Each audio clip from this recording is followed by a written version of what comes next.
Now, this is the Ozark Trail SUV tent, and this tent is meant to be hooked up to the back of an SUV, a hatchback car, or as you can see in my scenario, a minivan. Now, the minivan, the back door of the minivan is actually a little bit too big for this particular model. It still works, but it doesn't work as good as if you use it for an SUV or a small hatchback car. Now, the setup is very simple. It's just like any other tent. It is not a pop-up tent. You actually have to build it up, but it doesn't take a lot of time and it doesn't take a lot of effort. So this tent gives you the option of going freestanding or with the vehicle. So you don't need to hook it up to a vehicle to use this tent. It does come with some flaps that close up the area where the vehicle usually enters through. Now, I'm adding this tent to my van, even though my van has everything that I need to be out here camping and enjoying the experience. So this tent is not a necessity if you're living the van life. I have lived in a tent before. I lived in a tent for about 8, 9 months maybe, and I lived in a tent but in a backyard. So I have the luxury of running an extension cord. I had a TV, a mini fridge. I had all the luxuries that this van has and more. Now, if I had a different setup in my van in which maybe I didn't sleep in it, then I could see myself having an inflatable mattress where I could sleep in this tent, but I don't need that. So what I'm using this tent primarily for in my situation, my scenario, is as a space saving camping area.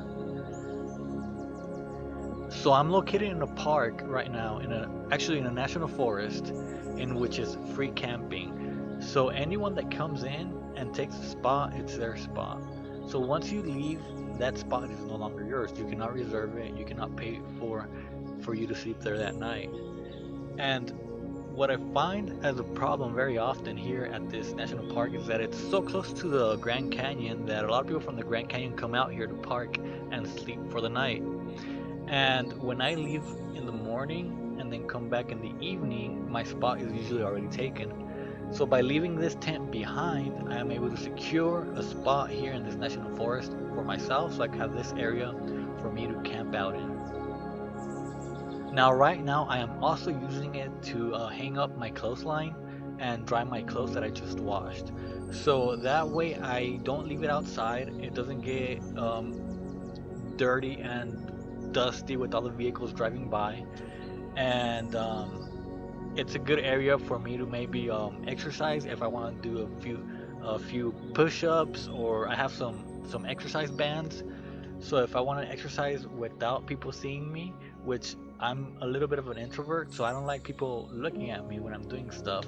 So this is a great tent for all of that. It's a very tall tent. I'm able to stand up and I have more than enough room.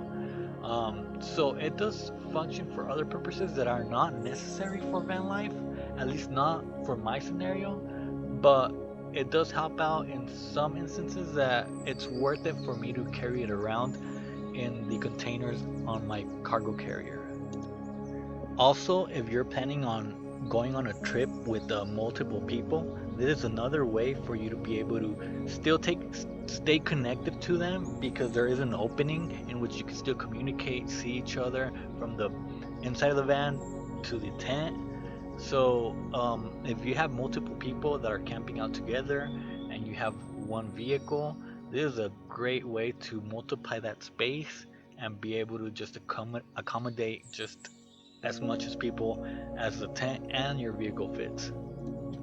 All in all, I can't really say that having a tent during van life is very beneficial to the point that I would recommend it, because it does take a lot of room and it's a very big case for this tent. And also, if you're in a city, you can't set up a tent like this.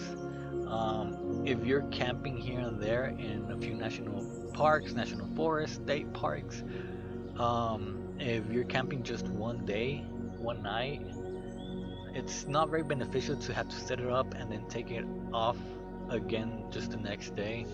I'm camping out here multiple days, so I'm not gonna be having to take this setup down for another 2 or 3 days.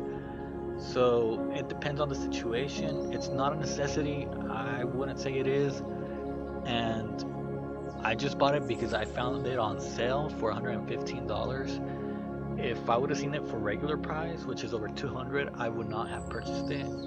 But I just thought that it was a good price for the product.